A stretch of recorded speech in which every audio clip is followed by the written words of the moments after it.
Meanwhile, in Seattle, Michael Bennett has been very outspoken this summer regarding his discontent with his contract situation. The Seahawks pass rusher has made a point to remind everyone he wants a new contract, and he does it every time a player receives a massive extension, even his own teammates. Well, Seattle wide receiver Doug Baldwin took issue with Bennett's comments, telling the News Tribune, I mean, yes, there is a code, but Mike B doesn't always necessarily operate by that code either. It's hard to take him serious when he talks about other guys taking food off his kid's plate when he's driving around here with 10 different cars, you know? Stephen A., you have a problem here with Baldwin's comments? Well, first, let me say ouch and damn. I mean, what a comeback. What a comeback. Let me say that first. Secondly, I must acknowledge to you, I don't have a problem with that. You know, I would have a problem if Michael Bennett was minding his business and just going about his business of playing the game of football, and Doug Baldwin felt the need to come out and say something like that. I would have a problem. I would think that's crossing the line. You know, you don't need to do that to a teammate. But if Michael Bennett is out there opening his mouth about what he wants every time somebody else gets something they want, like Doug Baldwin, a $46 million deal, or whatever the case of Russell Wilson or whomever, and Michael Bennett uses that as an excuse to bring up his own finances, then I think it's totally in bounds for Doug Baldwin to say, pump the brakes a little bit. You know, you ain't the only one that's out here working your butt off trying to be the best that you can be and get paid so you can take care of your family. You know, you ain't the only one doing that. Some of us are doing it too. And by pointing out that some of you are doing it and then bringing up the 10 cars, you know, that's a good point, because if you listen to Michael Bennett, if you talk about things a bit too much, then you give the impression that you're sort of suffering. And Doug Baldwin was pointed out, brother, you ain't suffering. We understand you want some money. We understand you might even deserve that money. But the flip side is that you're far from the poorhouse. You walking around with 10 different cars. Now, I didn't know that about Michael Bennett. Don't particularly care about those particulars as it involves Michael Bennett. But Doug Baldwin is pointing out something very astute and very accurate when he's highlighting the fact that you can't go around talking about the money other people's making, the money that you deserve, acting like you're struggling when clearly and conspicuously that's not your situation. That's not your case, because it comes across as you griping and throwing salt on what other people are after. And Doug Baldwin basically just checked him on that. And Michael Bennett doesn't hesitate to check people. I like Michael Bennett. I like Martellus Bennett. I like them brothers. I think they're good people. I love the fact that they are outspoken about a lot of different things. I'm fans of theirs. But that doesn't mean that they're completely flawless. And in this particular instance, I think Doug Baldwin is the one that's right here with what he said because of why he felt the need to say it. This was provoked by Michael Bennett. And that's what needs to be recognized here. Boy, that is an excellent point. But, Stephen A., I'm surprised that you missed the bigger picture here. Sure. Now, first, I want to preface this by saying I love Doug Baldwin. He's one of the most underrated players in football. One of the most underrated. He deserved all the money. If he and Russell Wilson were on a team that cared more about, like, how much they're running up the stats and less about winning, people would recognize how good Doug Baldwin is. But I don't think he should be talking about, whatever the provocation, he still shouldn't be talking about Bennett's money. Even if he feels in a roundabout way Bennett's talking about his, I don't think it makes it right to talk about Bennett's. And I really like Bennett.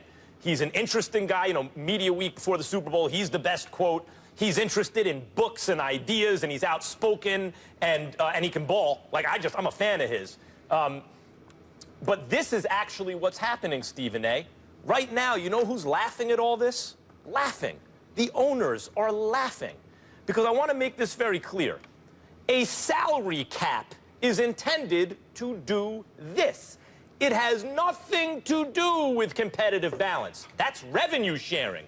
You can revenue share, that'll create competitive balance, but a salary cap, and remember, they rolled the players back on the percentage of everything. A salary cap is simply 100% of the time, always and only, about diverting funds from the players, from labor, to the owners. That's all it is. You take money from them and you give it to the owners. So what kind of an atmosphere does this create? It means, hey, here is the finite number of dollars to be shared by the players. You are not subject to free market forces for your services.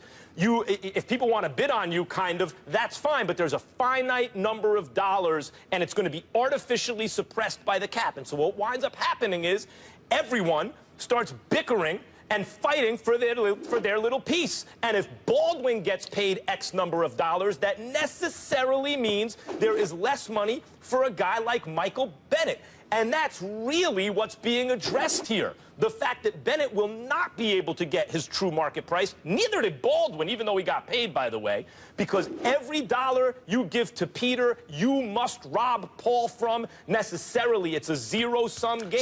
So what happens is the players turn on each other. Yeah, but what I'm saying to you is this.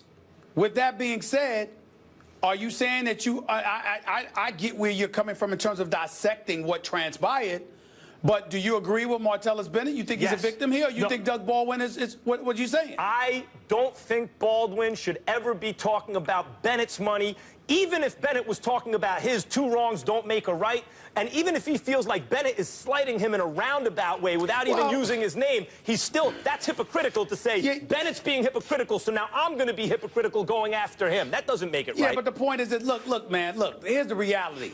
People, you are allowed to be annoyed and somebody gets on your damn nerves. You pulled that off with me a couple of times in the last 3 weeks, okay? And you only been on the job for 3 weeks. I mean, Likewise. People get on your damn nerves sometimes, and sometimes you got to check them. That's what you got to do, and that's the way it goes. It's not ideal that Doug Baldwin did that. But Michael Bennett keeps griping about what other people are making. And Doug Baldwin is like, wait, making a good point. Why don't you come around with one car instead of 10? Maybe we might feel sorry for you a little bit. Maybe we might empathize with your plight if indeed a plight existed. And so he's pointing out how you going to sit up here and act like you under some plight, you enduring some kind of plight or whatever.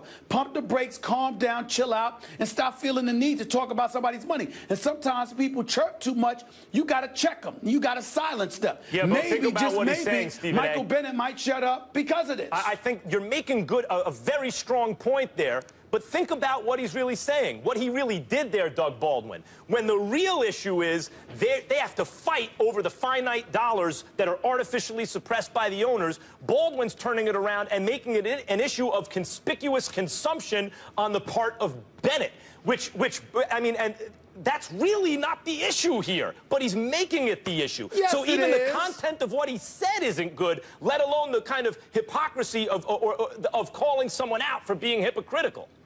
The fact of the matter is, when was this collective bargaining agreement signed? It was in 2011. We are now in 2016, 5 years in to a 10-year deal that should have never been signed.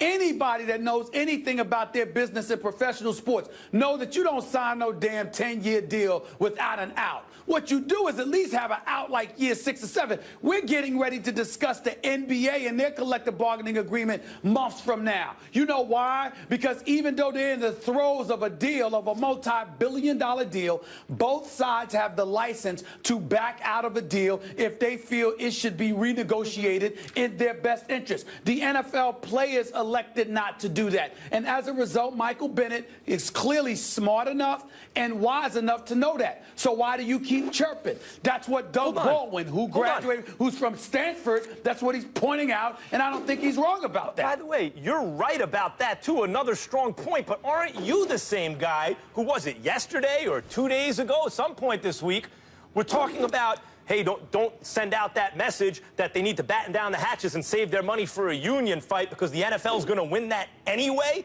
Now you're saying that in the previous CBA, they should have driven a tougher bargain even if it meant a long lockout?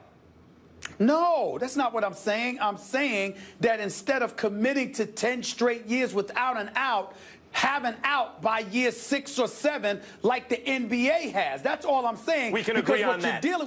Because what you're dealing with right now is them having to wait until 2021 in order to renegotiate a deal that they've been whining about since 2011. Yep. So they will have spent a decade whining about something where they could have at least negotiated an out, and they failed to do so. These are issues that Michael Bennett is smart enough to recognize. Doug Baldwin clearly is smart enough to recognize it. So we don't want to hear Max Kellerman coming out of the woodwork talking about how collective bargaining is the real issue and the owners and blah, you're blah, gonna blah. hear it. When in fact, they know their conditions. So what you whining about is for all of this time, if you're Michael Bennett, aiming your eye at the players when you should be talking about the owners. What we do agree on is get it together, NFLPA. Get it together. You got another one coming up in the not too What else We we agree agree there. on is don't We talk agree about there. another person's family or money, and you will save yourself a lot of headaches. Word to the